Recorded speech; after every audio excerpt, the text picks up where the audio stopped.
Hello everyone and welcome back to Lucky Loaders 15, where I'll be giving you 4 selections for tomorrow's racing. Now before we get into them, I quickly just want to reflect on how our tips performed today. In the end it was a bit of a mixed bag. Our Nat Neil the Legend, you have to say, was very disappointing. He folded out very tamely in the end. Maybe Warwick just left a mark on him, but I don't think the ground was any issue for him. If you actually look at the stewards report, Nicky Henson said that the ground was too tacky, but some of his best performances when he had put up career best, especially last time at Warwick, I came in that kind of ground before, so I'm not too sure. Maybe something was amiss, who knows, maybe he blared, maybe his wind, there could be an issue there, but ultimately he just wasn't good enough on the day. And the other selection that ran okay for us was Gow Road. He was able to collect the each way money, advertised at 10.20. He was actually as bigger at one point. I saw in a couple of places this morning at 12 to 1, and he ran a really good race under a big weight, but ultimately in the end Metier, he was just on a going day and he was given a really good ride by Sean Bird, and you just had to take your hat off to him. But like I say, Gow Road, he couldn't have done much more, but in the end just again wasn't good enough on the day. But yeah, on the whole, it's not been a bad week this week. We've had a few winners and hopefully we can have a good day tomorrow. Like I said at the top of the video, 4 selections.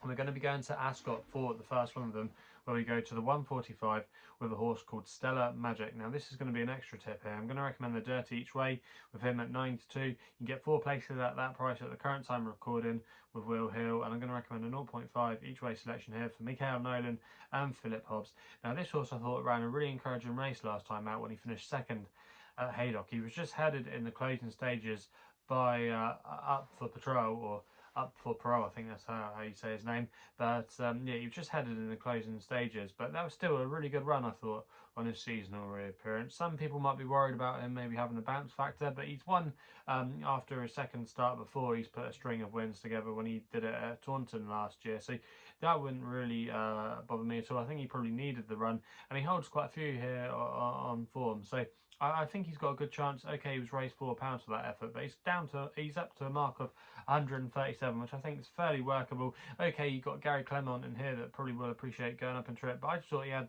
to give a bit of weight away. Could be a bit of a hard task for him, and I'd just be keen to oppose him at the prices. And I thought there was maybe a little bit of value with Stellar Magic. He won't mind the conditions. He's won on heavy ground at Taunton before.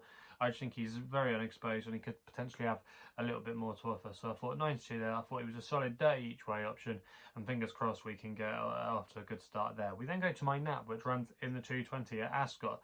Now this horse is Anything for Love. Obviously a lot of people tipping this one up because of Meatloaf, but I'm not tipping it up because of that. She's currently available at 15 to 2 tomorrow in the Grade 2 Mares Hurdle at Ascot.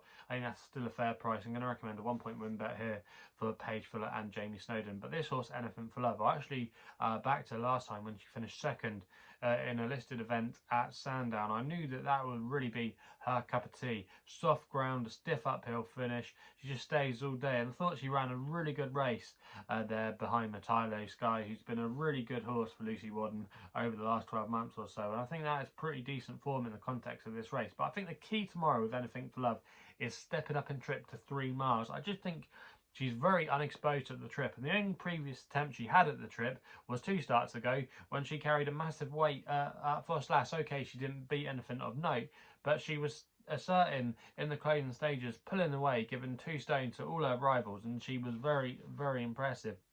And I just think the way the track's going to ride tomorrow, and the track at Ascot as well, will really suit her. Jamie Snowden's team are in pretty decent form. I just thought there were question marks here with some at the top of the market, with the likes of Molly Dolly's Wishes. Had a hard race last time out. Okay, can stay the trip, but I just thought that she might be up against it tomorrow. Western Victory, not sure.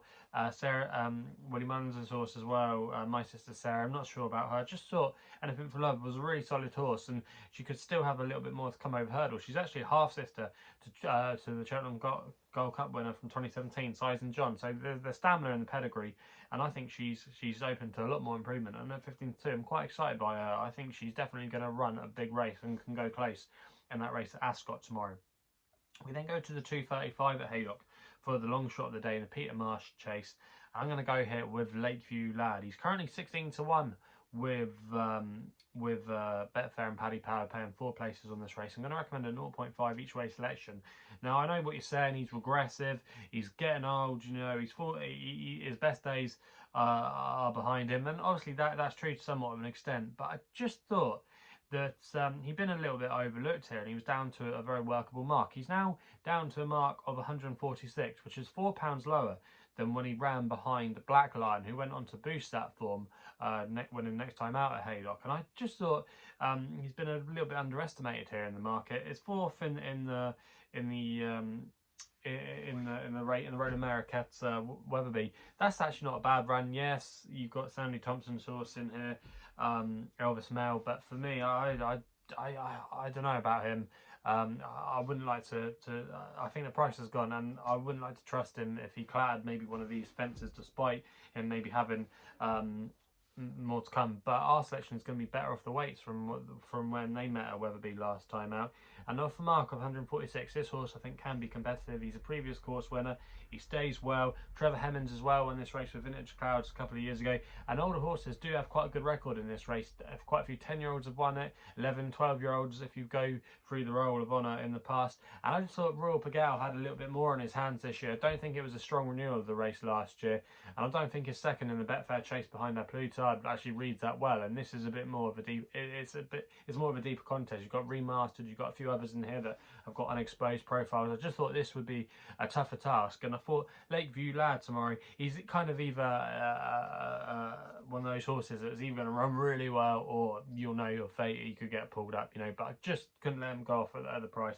I did think Sam Brown might run a good race, but then again, I thought he might fall into a hole if he was making the running, which he often likes to do, or likes to be ridden handling. I just thought maybe he wouldn't stay in the closing stages, where we know Lakeview Lad can stay. 146 is definitely a workable mark for him. He can go well at the course. His form doesn't read that bad this season on his 2 runs, and I just thought he could definitely maybe fill one of those 4 places. So that's why he's going to be my long shot of the day.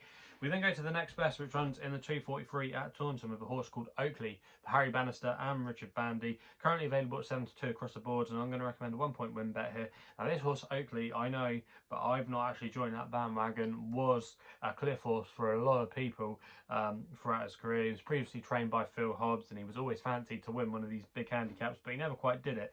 However, he's now down to a mark of 130, and I thought he actually shaped quite well on his stable debut for Richard Bandy when he finished 3rd at Taunton, giving away weight to 2 progressive horses. He did quite well there, I think, to finish 3rd, and I just think the step up in trip tomorrow could unlock a little bit of improvement. It's the first time he's ever tried a 2 miles free, and the way that he's always used to travel off a strong pace just suggests I think he got outpaced in the closing stages, and that's maybe why he was never able to pick up. And I think going around this track tomorrow will really suit him. He's got a good mark, there's plenty of pace angles to take him into the race. Richard Bandy as well has done really well, especially with a couple of these Tim Sider horses, most notably St. Palais. And Richard Bandy was going quite well in December. He was operating around about 27% strike rate from his small string, so the yard clearly were going quite well.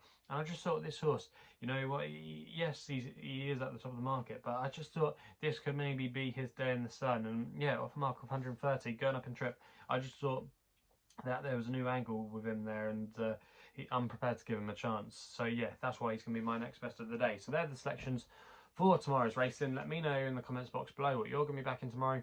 Also as well, if you're still enjoying these videos, remember to hit the thumbs up button and subscribe here to my YouTube channel at LuckyLoaders15. If you want to follow me on social media, Twitter is the place to do so, where my handle is at LuckyLoader15. And if you want to find out a little bit more about myself, my website is www.chrisloaderracing.co.uk. So please go responsibly. Hopefully we can have some winners for you tomorrow, and we'll be seeing you soon.